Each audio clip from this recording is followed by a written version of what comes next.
오늘 이 마지막 시간입니다. 뭐 타이밍이 딱 맞은 것 같아요. 저희가 또 수련회 전에 요 단맛바다가 끝이 날 것 같습니다. 오늘은 26장 브라흐마나의 장입니다. 브라흐마나는 흔히 뭐 여기서는 뭐 브라만이라고 하죠. 이제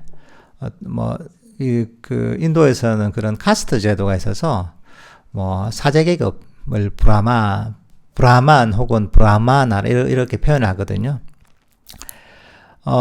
가장 이제 고귀한 그런 신분, 뭐 그런 사람을 그냥 비유적으로 부처님께서도 브라마나 이렇게 부르셨거든요. 그러니까 이거는 뭐랄까 이제 사제계급 뭐 제사를 담당하는 얘기하는 게 아니라 부처님께서 여기서 얘기할 때는 깨달은 아라한을 이제 브라마나 이렇게 표현하는 겁니다. 당시에 브라만을 굉장히 고귀한 그런 존재로서 사람으로서 바라봤기 때문에 그런 의미에서 부처님께서 이제 이 아라한 또는 깨달은 이를 브라마나 이렇게 부르십니다. 여기서는 한번 읽어보겠습니다. 가래의 흐름을 끊어라. 열심히 노력하라. 감각적 쾌락을 버려라. 오 브라마나여, 조건 지어진 것들의 부서짐을 알면 그대는 열반을 아는 자이다. 브라마나여. 가래의 흐름을 버리고 끊고 열심히 노력하고 감각적 쾌락을 끊으라. 그러니까 이 가래를 버리고 감각적 쾌락을 버리고 노력하고, 들으면 세상살이도 힘든데, 그죠? 절에 와서까지, 부처님까지, 가래를 끊으라 하고, 좀 즐겨야 될 텐데, 욕망도 끊으라 하고, 그럼 우리 무슨 재미로 삽니까? 이럴 수가 있습니다. 근데 사실, 이게 부처님께서 이런 얘기 하신 이유가 뭐냐 하면, 결국은, 가래가 괴로움의 원인이고, 감각적 쾌락이 괴로움의 원인이기 때문에 이걸 끊으라고 하시는 겁니다. 딴 게 아닙니다. 이게 결국은 우리에게 안락함과 행복함을 갖고 온 게 아니라 우리에게 불편함과 고통을 갖고 오기 때문에 부처님께서 가래를 끊고 감각적 쾌락을 버리기 위해서 노력하라고 하시는 겁니다. 이 부처님 가르침 자체가 그냥 언뜻 듣기에는 너무 심각하고 무겁고 왠지 들으면 힘들 것 같고, 그렇지만 사실은 그런 게 아닙니다. 사실은 그 내용을 보면 괴로움이라는 병을 앓고 있는 중생들을 위해서 그 병에서, 괴로움이라는 병에서 어떻게 벗어날 수 있는지 그 치료법을 알려주신 게 바로 부처님의 가르침입니다. 우리에게 우리가 고통에서 벗어나는 길을 가르쳐 주신 거죠.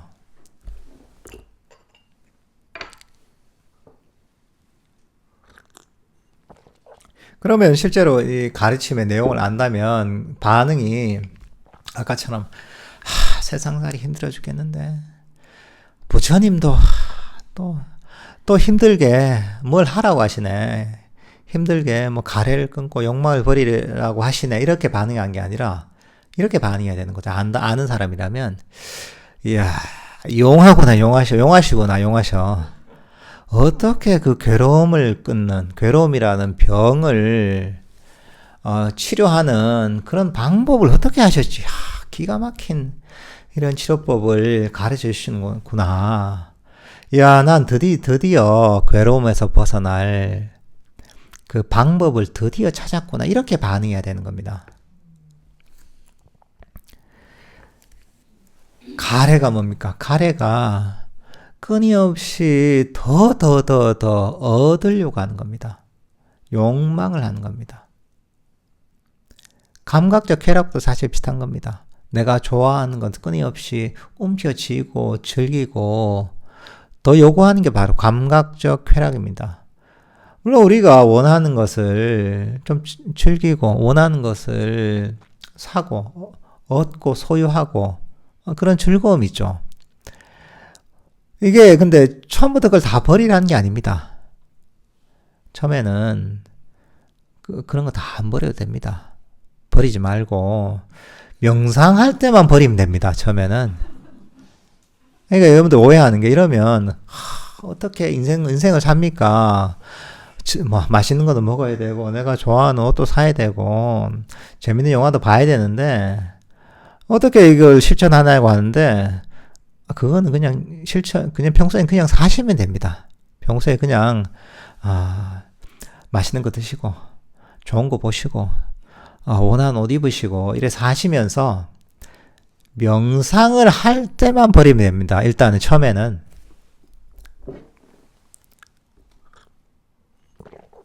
그것만 해도 충분합니다. 그러다 보면 그것만 해도 내 마음의 괴로움이 많이 떨어집니다. 내 마음이 많이 건강해집니다. 거기서 시작하는 겁니다. 그리고 수행을 하다 보면 점점 내 체험을 통해 느끼는 게 있거든요. 그러면 수행이 내 삶 속으로 더욱더 침투하고 스며들기 시작하는 겁니다. 이 조건 지어진 것들의 부서짐을 알면 그에 대한 열반을 아는 자이다. 모든 조건 지어진 것은 부서지고 사라진다는 겁니다. 영원한 건 없다는 거죠. 무상하다는 겁니다. 세상 모든 것들은 조건 지어져 있습니다. 내 몸도 조건 지어져 있는 겁니다. 내 마음도 조건 지어져 있는 겁니다. 내 몸도 영원하지 않잖아요. 태어났다가 성장해서 늙고 병들고 죽습니다. 그렇게 우리 몸도 부서지게 돼 있고 변화하잖아요. 그죠? 왜? 우리 몸이라는 것도 어떤 조건이 맞았기 때문에 건강한 상태로 있는 겁니다. 근데 여러분들 그쵸? 만약에 조건이 조금만 안 맞다. 만약에 내가 찬바람 너무 쐈다. 그래서 내 조건이 바뀌면 감기가 걸리고 몸살이 걸리고 병이 걸리잖아요. 그죠? 뭔가 나이가 들면서 신체적인 조건이 바뀐다 이러면 병이 들고 나중에는 죽게 되는 겁니다. 조건 지어진 것들은 결국은 생겨났다. 이것도 부서지게 돼 있는 겁니다. 몸도 그렇고 우리 마음도 마찬가지입니다. 모든 물질적 현상들과 모든 정신적 현상들도 모두 조건 지어져 있습니다. 원인에 의해서 일어나는 것이고 원인이 사라지면 사라지는 겁니다. 정확한 인과의 법칙을 따르고 있습니다. 근데 문제는 뭐냐? 그거는 자연의 이치입니다. 우주가 그런 원리로 굴러가는 거죠. 근데 문제는 뭐냐? 이걸 우리는 부정한다는 데 문제 있는 거예요. 내 몸이 보면 몸이 변하지 늙고 병들고 죽지 하지만 실제로 그 순간에는 내 몸이 영원하다는 집착을 갖고 있습니다. 움켜쥐고 있습니다. 내 몸이 실체가 있다는 착각을 하고 있습니다. 이걸 움켜쥐고 있는 거죠. 움켜쥐고 있으면 그 문제가 뭐냐? 괴로움이 생기는 겁니다. 내가 사랑하고 좋아하는 게 있단 말이죠. 내가 사랑하고 좋아하는 아이폰이 있다. 아이폰 신형을 내가 샀다. 근데 이제 사자마자 내가 손에서 미끄러져가지고 바닥에 탁 떨어져서 금이 쫙 가버렸다. 어떻습니까? 너무 괴롭죠. 사자마자 그러면 너무 기분 나쁘고 괴롭지 않은 거죠. 뭐냐면 그걸 내가 새거인 손상되지 않은 그대로 영원하길 바라는 그 집착이기 때문에 그게 깨졌을 때 괴로움이 생기는 겁니다. 사람들이 보면 내가 주름이 생기고 이러면 그걸 받아들이지 못하는 사람은 굉장히 괴롭습니다. 늙음에 대해서. 왜? 나는 주름 없이 내가 젊은 시절 아름다운 그대로 있고 싶은데 주름도 생기고 쭈글쭈글해지고 막 이런다. 그러면 이제 괴로움이 생기는 거예요. 그 자기 젊음에 대한 집착이 있으면. 근데 사람들은 보면 아주 근본적으로 내 몸과 마음이 결국은 조건지어져 있기 때문에 결국은 부서진다는 것들에 대한 깊은 통찰이 없습니다. 언뜻 가끔 어떤 얘기 들으면 생각은 하진 하지만 그걸 꿰뚫지 못합니다. 꿰뚫지 못하기 때문에 내 몸과 마음에 대한 집착이 있고 이걸 움켜쥐고 있는 겁니다. 움켜쥐고 아까 아이폰 얘기했던 것처럼 이게 부서지고 변화하잖아요. 그럼 거기서 괴로움이 생기는 겁니다. 모든 집착이 있는 데는 괴로움이 생깁니다. 왜? 집착한 대상이 그대로 있는 게 아니라 변해서 부서지기 때문입니다. 근데 내가 이것들은 결국은 무사한 것이고 변해서 결국은 부서지고 사라지기 마련인 것을 꿰뚫고 있으면 거기에 어떤 변화가 있어도 그게 부서지거나 말거나 괴로움이 생길 이유가 없는 거죠. 이건 단순하게 머리로 그냥 이렇게 이해하는 게 아닙니다. 삼매를 바탕으로 아주 깊이 꿰뚫어야 되는 겁니다. 사실 단순한 머리로 이해하는 것으로도 어느 정도 이해는 생기지만 그걸로는 충분하지가 않습니다. 그래서 부처님께서는 바로 이 개정의 중에 삼매의 가르침을 가르친 겁니다. 삼매를 닦아서 아주 우리 마음을 강력하게 만들고 마음 챙김을 강력하게 만들어서 그걸 가지고 이 바로 모든 조건 지어진 것들이 결국은 변하기 마련이고 부서지기 마련이라는 것을 꿰뚫게 만드는 일종의 에너지가 되거든요. 삼의 바탕을 가지고 지혜가 생기면 그 지혜는 강력해지는 겁니다. 폭탄이 있는데 이 폭약이 손톱만큼 있는 그런 폭발하고 뭐 1톤, 10톤, 100톤의 어떤 화약이 있는 폭발하고는 비교할 수 없잖아요. 삼매가 그런 폭약과 같은 역할을 하는 겁니다. 강력한 통찰을 일으키는 겁니다. 이 부처님의 가르침 자체가 이렇게 우리 어떤 마음의 원리를 너무나 정확하게 꿰뚫고서 가르치는 겁니다. 단순한 사유만으로도 어느 정도 지혜가 생기고 통찰이 생기지만 그거 가지고 우리가 우리 몸과 마음에 대한 집착을 깨부수기에는 너무 약하다는 거죠. 그럼 그걸 깨부수려면 어떻게 되냐? 바로 삼매의 힘이 바탕이 돼야 된다는 거죠. 그래서 부처님 가르침 중에 8정도에서도 마지막에 나오는 게 정정입니다. 바른 선정, 바른 삼매가 바로 8정도의 필수 요소인 겁니다. 어쨌든 그렇게 해서 바로 이 모든 조건 지어진 것들이 무상함을 꿰뚫고 이게 결국은 모든 조건 지어진 것은 변화하는 것이고 일어난 것은 사라지기 마련인 것을 통찰하게 되면 여기에 대한 모든 집착이 사라지는 거죠. 이걸 나의 것이라고 여기는 그런 잘못된 견해가 다 깨지는 거죠. 근데 이게 단순한 이해로 되는 게 아니라 삶의 바탕을 둔 지혜로서 가능하다는 거죠. 이게 다른 어떤 학문과 불교가 다른 지점입니다. 다른 학문에서는 머리만 굴리거든요. 하지만 불교에서는 바로 그 가르침이 조금 다르기도 하지만 삼매가 바탕이 된다는 게 다른 어떤 학문과 결정적인 차이가 있습니다.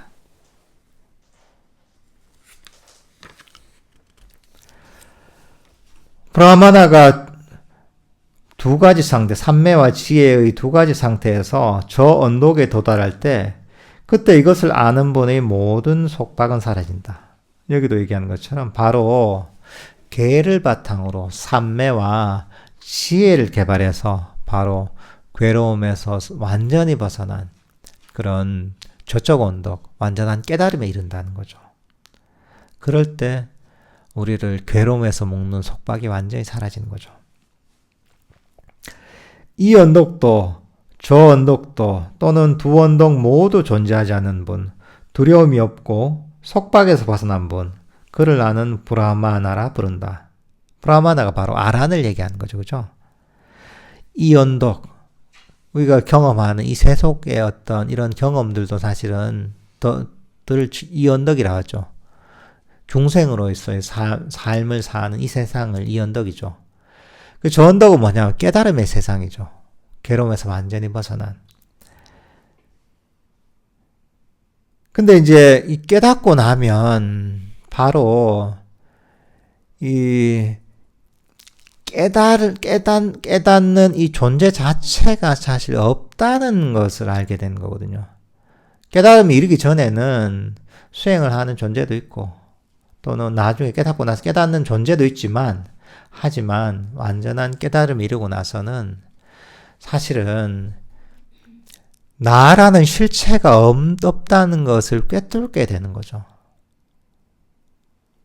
그건 뭐냐 하면 실제로 그 깨달음의 단계에서는 괴로움을 받는 존재도 없는 것이고, 수행을 하는 존재도 사실 실체가 없는 것이고, 깨달은 존재도 사실은 실체가 없다는 거죠. 근데 사실 이게 이해가 안 되죠. 말은 그럴듯한데, 중생들은 사실 이해가 안 됩니다. 왜?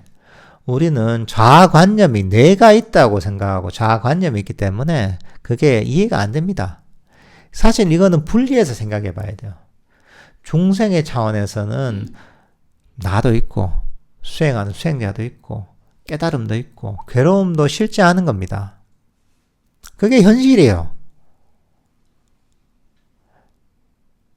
그렇지만 깨닫고 나서는 사실 그런 존재가 없다는 거죠, 이게. 괴로움을 받는 존재도 없고, 수행을 하는 존재도 없고, 깨닫는 존재도 없다는 거야. 근데 불교에서는 두 가지, 부처님이 가르침에서는 보면 두 가지 다를 경전에서 얘기하거든요. 한편으로는 우리가 수행자가 괴로움에서 벗어난 수행을 하라고 하고, 한편으로는 어떤 많은 부분은 아니지만 실제로 무아의 가르침이 있잖아. 무아라는 게 뭐예요? 나라고 할 만한 실체가 없다는 거예요. 수행하는 사람이라는 실체도 없는 거예요. 깨달음에 이르는 존재도 사실 실제하지 않는 거예요. 무아니까. 근데 이 두 가지 가르침이 경전에서 다 나오기 때문에 사람들이 헷갈려요. 이것은 분리해서 이해됩니다. 연결해서 이해하면 이게 이해가 안 돼요. 그래서 연결해서 이해하다 보면 이상한 소리를 하는 거예요. 뭐한데, 수행하는 자가 어디 있습니까? 깨달음에 이르는 자가 어디 있습니까? 이렇게 되는 거예요, 이게. 근데 실제 중생들은 아무리 말로 내가 무하다라고 주장을 해도 뒤통수 한 대 탁 맞으면 어떻습니까? 정신 번쩍 날 정도로 아프죠, 그죠? 아잔차 스님 얘기하듯이 소금을 한 말 먹으면 짭니다. 죽을 것만큼 짤 거야, 아마. 근데 그게, 네가 없는데 왜 그게, 짜다고 느끼는 존재도 없잖아. 사실 그건 말만 그러는 거, 실제는 그렇지 않다는 거죠. 고통을 받는 존재가 있는 거예요. 중생들한테는. 이걸 분리해서 생각해야 되는 거예요. 깨달음의 차원, 무아를 꿰뚫고 나서 하는 이런 가르침하고 실제 수행자, 아직까지 무아를 꿰뚫지 못한 수행자들한테 필요한 가르침하고 이거 분리해서 이해해야지 이게 헷갈리지 않습니다. 근데 많은 경우에는 이걸 막 섞어서 얘기해요. 그냥 도대체 뭔 소리인지 이해가 안 되는 거야.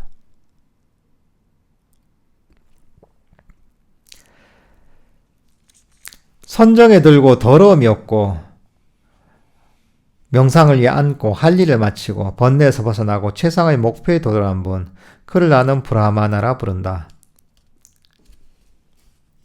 선정을 닦고서 바로 더러움에서 벗어나서 청정하고 번뇌에서 벗어나서 최상의 목표에 도달한 분, 이분이 바로 브라마나고 이분이 아란인 거죠.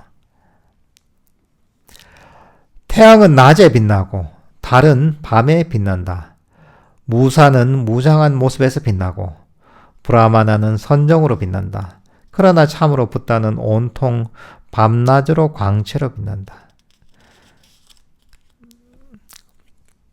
그렇죠. 태양은 이렇게 지금 낮에 빛나는 거고 밤 되면 달이 빛나는 거고 그리고 브라마나 그런 어떤 수행자는 선정으로 빛나는 것이고 그리고 부처님은 바로 그 깨달음의 빛으로 언제나 빛나고 광채로 빛난다라고 이렇게 이런 얘기를 하고 계십니다. 악을 멀리했기에 브라마나이며 고향의 삶을 살기에 사문이라 불린다. 자신의 더러움을 추방했기에 그러므로 출가자라 불린다. 악을 멀리했기에 브라마나 어떤 깨달은 수행자라 불리는 것이고 고요한 삶을 살기 때문에 사문이라고 불리는 것이다. 바로 이 수행자는 선법을 개발하고 불선법을 멀리하는 것이 바로 이 수행자입니다. 그래서 부처님께서는 정확하게 선법과 불선법을 구분해서 얘기하십니다. 어떤 것을 버려야 될지, 어떤 것을 키워야 될지를 정확하게 얘기하세요. 선법은 바로 괴로움에서 벗어난 행복의 원인이 되는 겁니다. 불선법은 바로 괴로움을 일으키는 게 불선법입니다. 불교에서 악이라는 것은 딴 게 아니에요. 기준이 뭐냐? 이게 나에게 결국 괴로움을 갖고 오느냐, 오지 않느냐가 바로 일종의 이제 선악을 나누는 기준이에요. 근데 여기서, 어떤 괴로움과 행복이라는 게 즉각적인 괴로움과 행복을 꼭 얘기하는 거 아닙니다. 때로는 시차가 있게 돼요. 어쨌든 간에 그 원인을 심었을 때 그 결과가 언제 올지는 알 수가 없지만 그 결과가 괴로움을 갖고 오면 그게 바로 악이고 불선법인 것이고 행복을 갖고 오면 괴로움에서 벗어나게 만들면 그게 선이고 선법인 거예요. 흔히 뭐 불선법을 뭐가 있습니까? 탐진치가 불선법이에요. 5가지 장애가 불선법이에요. 가래가 불선법이고 뭐 우리 개에서도 얘기하듯이 썩내는 거, 뭐 또는 거짓말하는 거, 또는 남들한테 해코지하는 이런 게 다 불선법이죠. 선법은 그 반대를 실천한 것이죠. 뭐 자애심을 실천한다, 욕심을 버린다, 만족한다, 뭐 이런 것들이 전부 선법인 거죠.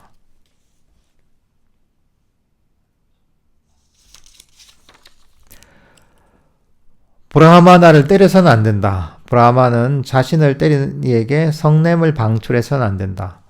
브라마나를 때리는 자는 부끄러운 줄 알아라. 그러나 성냄을 방출하는 사람은 더욱더 부끄러운 줄 알아라. 그러니까 이런 어떤 수행자들을 때려서는 안 된다. 아마 이런 얘기가 가끔 나오거든요.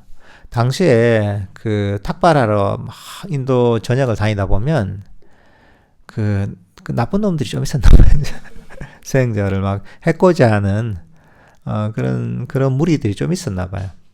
그래서 아마 이런 얘기가 나오는 것 같은데 이런 어떤 수행자를 해코지해서는 안 되고 그리고 그 수행자도 그렇다고 해서 성냄으로서 반응해서는 안 된다는 거죠.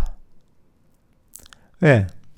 그게 바로 불선법이고 그게 그 수행자한테도 괴로움을 갖고 오는 것이기 때문에 바로 이 성냄으로서 반응하지 말라고 하는 거죠. 해치지 않으면 브라마나에게 작은 지복이 아니다. 마음이 좋아하는 것으로부터 절제할 때 해치려는 마음이 멈출 때마다 그만큼 괴로움은 가셔진다. 해치지 않음과 좋아하는 것을 절제할 때 그만큼 괴로움이 사라진다는 거죠. 왜 아까 얘기했지만 해코지하지 말아야 되고 왜 썩내지 말아야 되고 왜 악의를 가지지 말아야 되냐? 여기 나오는 거죠. 그만큼 그걸 버리는 만큼 괴로움이 사라지기 때문입니다. 왜 내가 욕구대로 살지 말고 절제해야 되나? 절제하는 만큼 괴로움이 사라지기 때문입니다. 이 모든 가르침은 바로 괴로움의 소멸을 위해서 존재하는 겁니다. 법구경의 이 책 전체에 있는 내용이 딴 게 아닙니다. 이 가르침 모두가 단순한 윤리적이고 도덕적인 가르침이 아닙니다.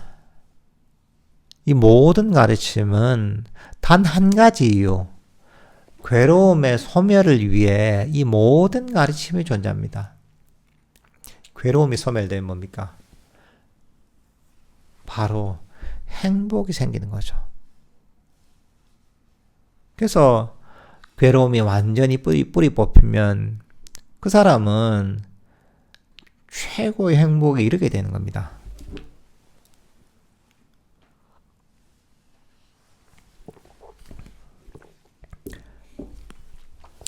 몸으로 말로 마음으로 잘못 행한 것이었고 이 세 가지에 의해 절제된 분, 그를 나는 브라마나라 부른다. 그러니까 신구의 삼업, 몸과 말과 마음으로 절제한다는 거죠. 우리 보면 나오죠. 5계에서 보면 다 나오죠, 그죠? 살생하지 말라, 도둑질하지 말라, 삿대는 음행하지 말라, 거짓말하지 말라, 술이나 중독성 약물을 마시지 말라.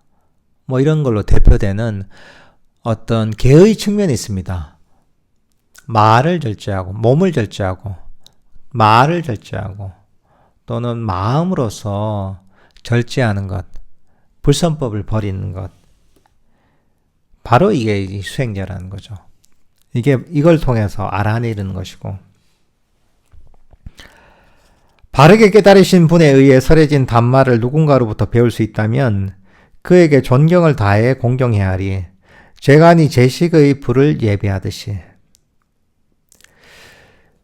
그러니까 이 법을 배우는 것들을 굉장히 소중하게 여겨야 됩니다. 이게 재관이 당시에는 이 불을 꺼뜨리지 않고 불씨를 유지하는 게 굉장히 중요시해서 불을 굉장히 소중하게 간직을 했다고 하거든요. 그런 것처럼 수행하는 사람도 자기가 배우는 법을 소중하게 여겨야 되는 거죠. 우리가 이걸 귀하게 여기고 소중하게 여겨야지 마음이 갑니다. 마음이 가고 마음이 가야 거기에 내가 귀를 기울이게 되고 귀를 기울여야지 그걸 듣고 이해하고서 실천할 수가 있는 겁니다. 마음 가지 않으면, 내가 이걸 귀하게 여기지 않으면 내용이 법이 귀에 들어오지도 않아요. 그러면 이걸 이해할 수 없고 이걸 실천할 수가 없습니다. 이게 어떻게 보면 우리가 오력 중에 믿음의 측면이에요. 그런 믿음을 가지고 이 법을 소중하게 여기는 것도 수행에서 굉장히 중요한 부분입니다. 줄줄이 따 내린 머리에 의해서도 아니고 혈통에 의해서도 아니고 출생에 의해서도 브라마나가 되는 것은 아니다. 그 안에 진리와 담마가 있는 사람, 그는 청정한 사람이고 그는 브라마나다. 이 당시에는 요즘도 인도에 그런 고행하는 수행자들이 좀 있거든요. 당시에는 훨씬 많았겠죠. 머리를 닦기도 하고 또는 옷을 입지 않고 고행을 하기도 하고 때로는 좋은 집안에서 태어나기도 하고 또는 브라만 가문에서 태어나기도 하고 이런 거에 의해서 보면 청정한 사람이 되는 게 아니고 당시에는 신분제 사회니까 이런 거에 의해서 고귀한 사람이 되는 게 아니라는 거죠. 당시에는 그게 당연하게 여겨졌거든요.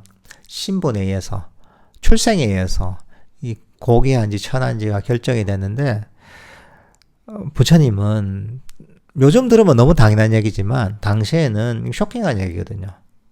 부처님은 그게 아니라 바로 진리와 담마가 있다면 이 사람이야 진정으로 고귀한 사람이고 그게 없다면 그 사람은 천한 사람, 낮은 사람이라는 거죠. 바로 이 법을 얼마나 실천하느냐, 선법을 얼마나 실천하느냐에 따라서 바로 이 고귀함이 결정된다는 거죠.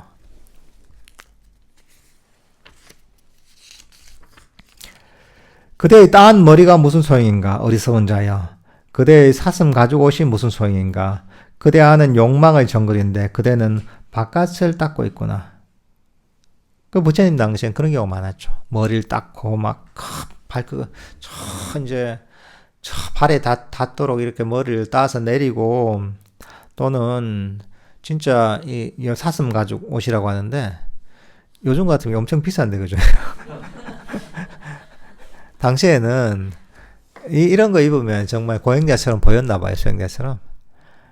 그렇게 옷도 제대로 챙겨 입지 않고 이렇게 겉으로 고행을 많이 했었던 것 같아요. 당시에는 아마 고행을 해야지 뭔가 번뇌를 없앨 수 있다는 그런 관념이 굉장히 강했던 것 같아요. 서가모니 부처님도 6년간 고행하시잖아요. 아마 당시에도 고행의 전통이 굉장히 강했기 때문에 당신도 아마 그 영향을 받아서 그렇게 고행을 하셨던 것 같은데, 근데 실제로 이제 그런 밖으로 행하는 그런 고행이 중요한 게 아니라 결국은 내 내면을 닦는, 마음을 닦는 수행이 중요하다는 거예요, 이게. 불교는 마음을 닦는 겁니다, 이게. 물론 우리가 개의 측면에서 뭐 행동을 뭐랄까 이제 선하게 하고 말을 선하게 하고 이런 게 있습니다. 하지만 그것도 결국 마음을 닦기 위해서 하는 거예요, 목표는. 근데 부처님 당시에도 보면 마음에 포커스를 맞추는 게 아니라 몸에다 포커스를 맞추는 거죠. 얼마나 내가 힘든 그 고행을 하느냐, 때로는 뭐 어떤 의식을 하느냐, 이게 중요한 거죠. 뭐 이런 겁니다. 우리 제사 지낼 때도 젓가락을 일자로 놓는지 옆으로 놓지. 그게 제일 중요하다고 여기는 똑같은 거야. 예를 들면 제사를 지내면 조상님의 어떤 이제 그런 막 은덕을 기리면서 그 마음이 정성을 다하는, 예를 들면 그런 게 중요한데, 그게 아니라 젓가락을 일어났니, 홍동백선제 붉은 거를 서쪽에 나와서 이게 문제가 있고, 예를 들면 이런 걸 따지는 거 똑같은 거예요, 이게. 중요한 건 그 핵심이 뭔지를 봐야 되는 거, 본질이 뭔지를 봐야 되는 거죠. 부처님이 가르치면 본질은 보면 바로 괴로움의 원인을 없애게 마음을 닦는 겁니다. 근데 이게 부처님 당시에도 그런 어떤 마음의 포커스를 맞추는 게 아니라 어떤 현상이나 겉모습에 또는 의식에 포커스를 맞춰서 거기에 빠져버린 그런 어떤 사람들도, 수행자들도 많았던 것 같고, 세월이 지나오면서도 좀 비슷한 경향이 있어요. 예를 들면은 불교계에서도 약간 몸의 에너지를 개발하는데 포커스가 맞춰진 전통이 제법 있습니다. 뭐 차크라를 개발한다거나 몸에 기를 돌린다거나 뭐, 그것도 똑같은 거예요. 마음이 아니라 몸에다가 포커스를 맞추는 거예요. 그러니까 이게 불교의 본질에서 벗어나는 거예요. 불교는 몸을 닦는 게 아니라 마음을 닦는 게 부처님의 가르침입니다. 물론 마음을 닦으면 신체적인 변화가 나타날 수가 있죠. 하지만 그게 전혀 중요하지 않다는 거죠. 핵심은 바로 마음을 닦는 것, 내면을 닦는 것이 불교의 핵심이라는 거죠. 쓰레기 더미의 누더기를 입은 사람, 야이고 혈관이 드러나고 홀로 숲에서 선정에 드는 사람, 그를 나는 브라마나라 부른다. 자궁에서 태어나고 어머니에게 생겼다고 해서 나는 그를 브라마나라 부르지 않는다. 만일 그가 세속적 집착으로 가득하다면 그는 단지 그대여라고 말하는 자일 뿐이라. 아무것도 가진 것이 없고 집착에서 벗어난 분, 그를 나는 브라마나라 부른다. 모든 속박을 끊어버리고 두려움으로 떨지 않는 분, 집착의 그 너머로 가신 분, 묶임에서 벗어난 분, 그를 나는 브라마나라 부른다. 어떤 게 진정한 수행자인지를 여기서 얘기하는 거죠. 아까도 얘기했지만 출생에 의해서 겉모습에 의해서 브라마나 그런 수행자가, 청정한 수행자가 되는 게 아니라는 거죠. 만약에 마음이 집착으로 가득 차 있고 번뇌로 가득 차 있다면 겉모습이 아무리 훌륭하고 고행을 하더라도 그게 진정한 수행자가 될 수가 없다는 거죠.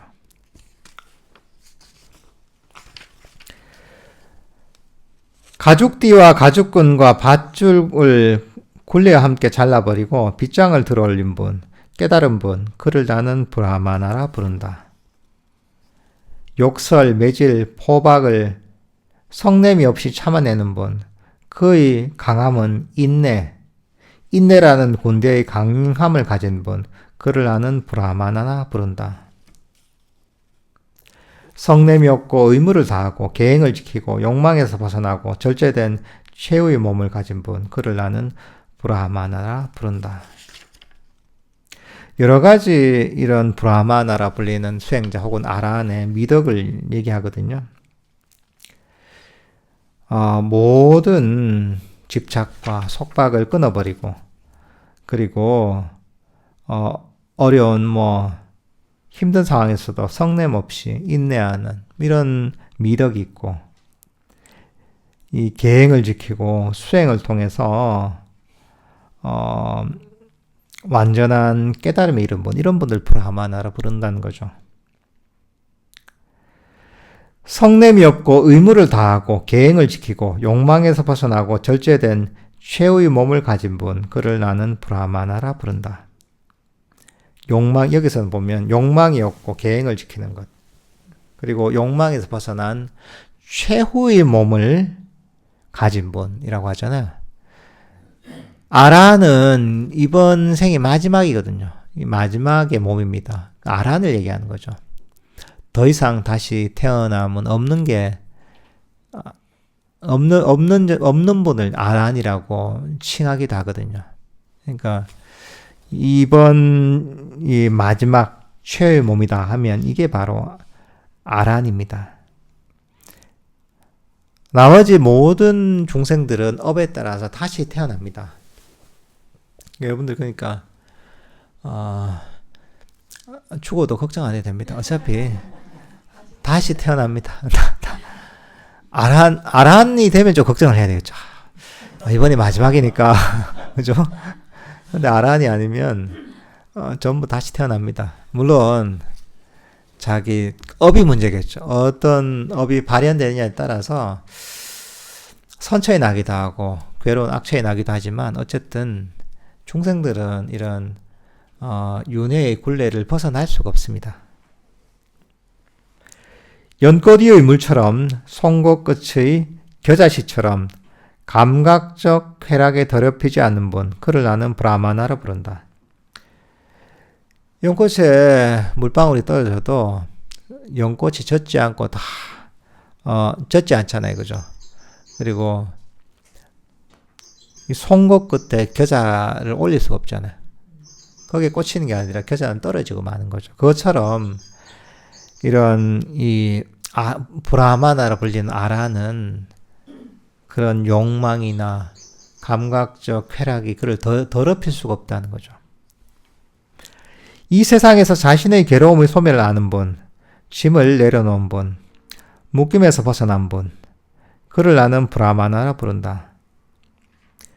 지혜가 깊고 슬기로운 분, 길과 길 아닌 것을 아는 것에 숙달된 분, 최상의 목표에 도달한 분, 그를 나는 브라마나라 부른다. 지혜가 깊고 슬기로운 분, 길과 길 아닌 것에 숙달된 분, 최상의 목표에 도달한 분.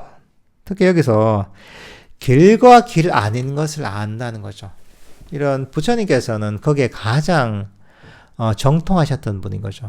어떤 것이 괴로움에서 벗어나는 길이고 어떤 것이 괴로움에 이르는 길인가를 정확하게 아시는 거죠. 그걸 아시고 나서 괴로움에서 벗어나는 수행을 통해서 최고의 목표에 도달한 분이 바로 부처님이라는 거죠.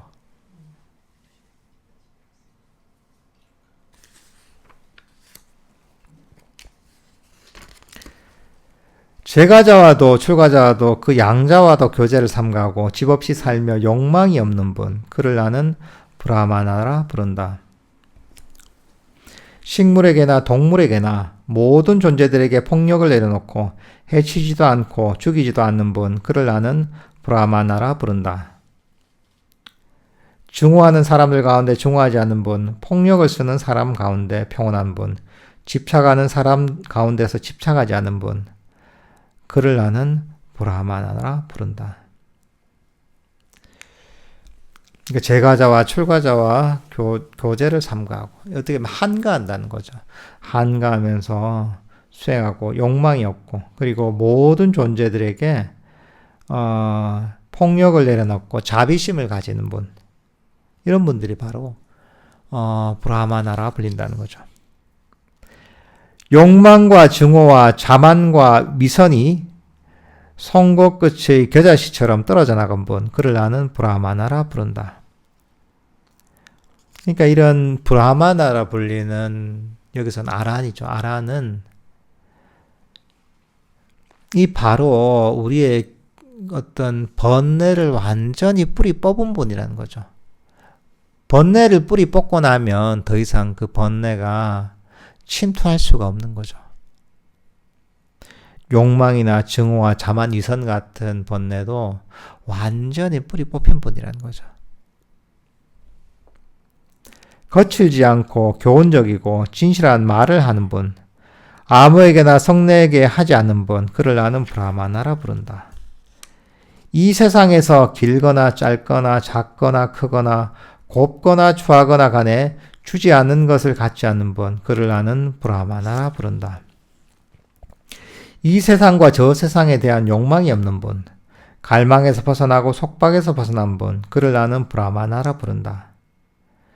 집착이 없고 깨달아 의욕이 없는 분, 죽음이 없는 경지에 뛰어든 분, 그를 나는 브라마나라 부른다.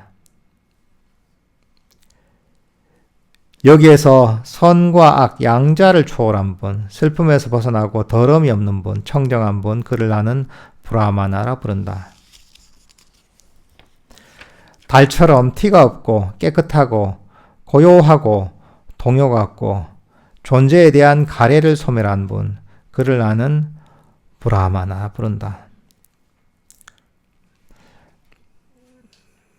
그러니까 이제 이 브라마나의 이제 번뇌를 버려서 생긴 여러 가지 미덕들을 계속 얘기하는 겁니다. 이 진흙탕길, 이 험한 길, 윤회 어리석음을 걷는 분, 건너서 그 너머로 가신 분, 명상에 드는 분, 욕망에서 벗어나고 의욕이 없는 분, 집착이 없고 열반을 성취한 분, 그를 나는 브라마나라 부른다.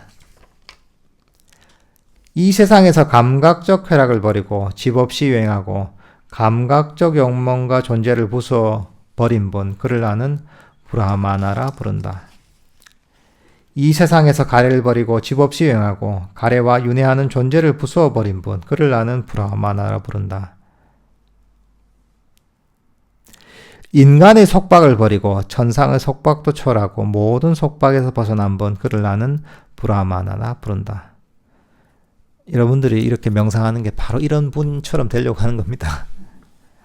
그러니까 이 흔히 불교가 다른 종교하고 다른 건 뭐냐면, 딴 데서는 우리가 뭐 천국을 가자 이런단 말이죠. 근데 이제 불교에서는 바로 인간으로 태어나는 것도 속박이고 천상에 태어나는 것도 속박입니다. 이게 물론 훨씬 더 많은 복을 짓고 그리고 죄야 가는 곳이 천상이고 훨씬 더 행복한 곳이긴 하지만 그것도 결국은 업에 의해서 태어나는 곳이라는 거죠. 물론 부처님께서 처음에 보시와 지계를 통해서 공덕을 쌓고 복을 지어가지고 나중에 그 복을 받아서 좋은 세상에 태어나도록 하라고 이렇게 그런 가르침을 주십니다. 그게 어떻게 보면 우리가 복을 지어서 선처에 되는 방법이기도 하고 한편으로는 수행을 하는 기초이기도 하지만 하거든요. 하지만 그게 아주 행복한 천상에 태어나는 게 목적이 아니라는 거죠. 결국은 그런 천상에 태어나더라도 여기도 업에 자유롭지 못하는 거죠. 복을 받지만 그 복이 소진이 되면 다시 괴로운 세상에서 태어날 수밖에 없는 천상조차도 아주 불안정한 곳입니다. 그래서 부처님께서는 수행을 통해 궁극적으로는 이 모든 인간의 속박도 버리고 천상의 속박도 버리고 모든 속박에서 벗어나서 완전한 깨달음에 이르라 이렇게 가르침을 주시는 겁니다. 조음도 시름도 버리고 고요해지신 분, 번뇌에서 벗어난 분, 온 세상을 정복한 영혼, 그를 나는 브라마나라 부른다. 모든 면에서 살아있는 존재의 죽음과 다시 태어남을 아는 분, 집착에서 벗어난 분, 잘 가신 분, 깨달은 분, 그를 나는 브라마나라 부른다. 신들도 간다빠 신도, 인간들도 그의 목적지를 모르는 분, 번뇌를 부순 분, 아란, 그를 나는 브라마나라 부른다. 그러니까 이제 어떤 존재들도 아란이 어디로 가는지를 알 수가 없습니다. 왜냐하면 완전히 다른 차원의 존재가 된 거죠. 업과 윤회에서 완전히 벗어난 분이기 때문에 인간도 신도 어떤 존재도 그분이 가신 길을 알 수가 없는 거죠. 과거에도 현재에도 미래에도 집착이 아무것도 없는 분, 아무것도 없이 집착에서 벗어난 분, 그를 나는 브라마나라 부른다. 황소 같은 분, 거룩한 분, 영웅, 위대한 성자, 승리자, 욕망에서 벗어난 분, 목욕 제기한 분, 깨달은 분, 그를 나는 브라마나라 부른다. 전생을 아는 분, 천상과 지옥을 보는 분, 태어남의 마지막에 이른 분, 더 높은 지혜를 성취한 분, 모든 할 일을 해마친 성자, 그를 나는 브라마나라 부른다. 보통 부처님을 묘사할 때 삼명육통을 가졌다 하거든요. 삼명이 뭐냐? 여기 나온 게 뭐냐? 전생을 아는 것, 숙명통, 그리고 중생들이 업에 의해서 천상에 태어나기도 하고 지옥에 태어나기도 하는, 인간계에도 태어나기도 하는 그런 걸 아는 진통을 천안통이라 하거든요. 그리고 번뇌의 뿌리를 뽑은 걸 누진통이라고 합니다. 이거야말로 완전한 깨달음을 얘기하는 거죠. 그래서 이번 생이 마지막 생이라는 거죠. 그전엔 업에 의해서 끊임없이 사람으로 태어났다가 천상에 태어났다가 저 괴로운 세상에 태어났다가 했지만 수행을 통해 아란이 돼서 번뇌의 뿌리를 완전히 뽑아내면 더 이상 업에 의해서 업의 굴레에서 더 이상 매이지 않게 되는 거죠. 그 굴레에서 벗어나서 더 이상 그 업에 의해서 태어나지 않는다는 거죠. 그래서 이 아란이나 부처님 묘사할 때 바로 할 일을 다 해 마쳤고 더 이상 다시 태어남 없다, 이렇게 정령 끌어서 아란이나 부처님을 표현합니다.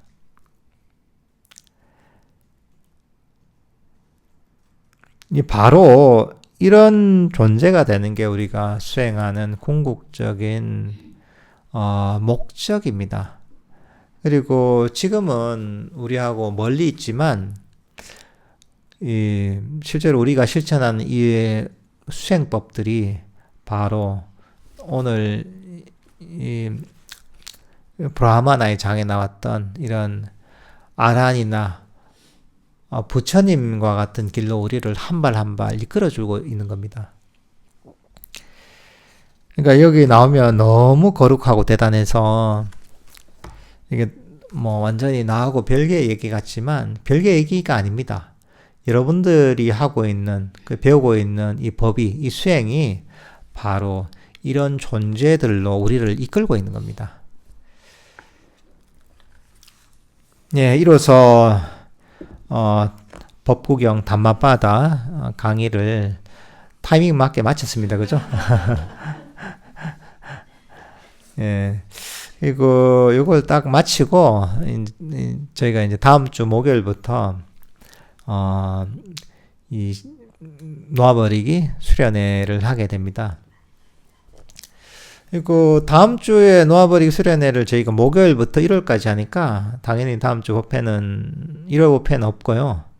그 다음 주 법회 때는 저번에도 공개했지만 사라짐의 기술 아잔 브람스님의 법문집을 가지고 저희가 1호 법회를 진행을 하도록 하겠습니다.